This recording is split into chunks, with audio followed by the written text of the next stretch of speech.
People often talk about something as being a fate worse than death. It seems that a subgroup of pro-choice people has applied this idea to being born with a disability. Utilitarian pro-choice activists, brought into the mainstream by people like Peter Singer, believe that it is better to abort a fetus with a disability than to allow it to be born.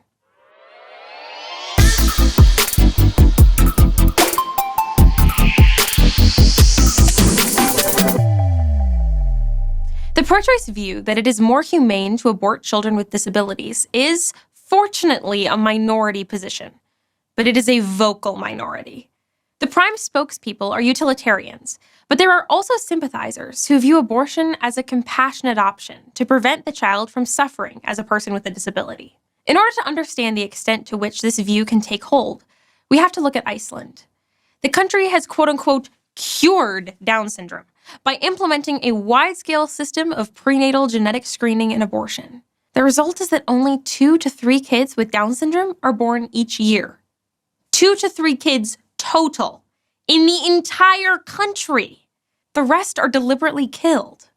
The United States, by comparison, aborts around 30% of those with Down syndrome in the womb. Before I even get into personhood, we need to talk about the terrible discrimination going on in this viewpoint. Large groups of people are declared to have lives not worth living, or lives which inherently involve more suffering than their worth. While it's true that there are instances of abuse or neglect of individuals with disabilities, that doesn't mean it's reasonable to believe that life is so bad for those people that they would all rather be dead. There is no compelling justification for these assertions. Normally, a pro-life person would start talking here about how happy people with Down syndrome so often are and how much joy they bring to others, or the major contributions to society made by various individuals with physical or intellectual disabilities. But I don't want to make the case from that, because people aren't valuable based on their happiness or contributions to society. Utilitarians believe that's what grounds worth, and that alone is a good reason to reject utilitarianism. Instead, people with disabilities are valuable precisely because they are people. In fairness to someone like Singer or Richard Dawkins, they would deny that an unborn human with disabilities is a person. They may also deny that many born people with disabilities are people, especially at the beginning of their lives. So again, don't set your moral compass by listening to the utilitarians. But it shows that our response in conversations will involve the equal rights argument, showing that unborn humans are people. If you or the person you're talking to doesn't agree that unborn humans are people, check out our video on the equal rights argument. Link in the description. In conversation, I'd begin responding to the argument that it's more humane to abort children with disabilities by trotting out a toddler. Do you think it would be acceptable to kill a toddler with a disability to prevent him from harm and suffering?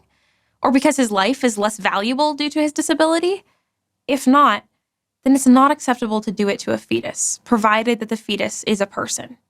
To establish that the fetus is a person, I'd use the equal rights argument. Finally, if someone rejects those arguments, I'd press them on their violent discrimination against others. They are deciding that, either to spare society from having to recognize the personhood of disabled humans, or to spare the disabled person from the pain associated with living, they should violently, in some cases painfully, end that person's life without their consent. They are targeting people with disabilities, people society is supposed to protect, support, and include.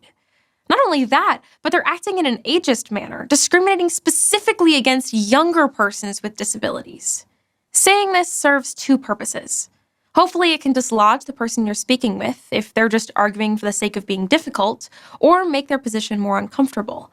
But more likely, you're saying this to signal to others listening that it's not acceptable to discriminate against people with disabilities, no matter what you believe about abortion.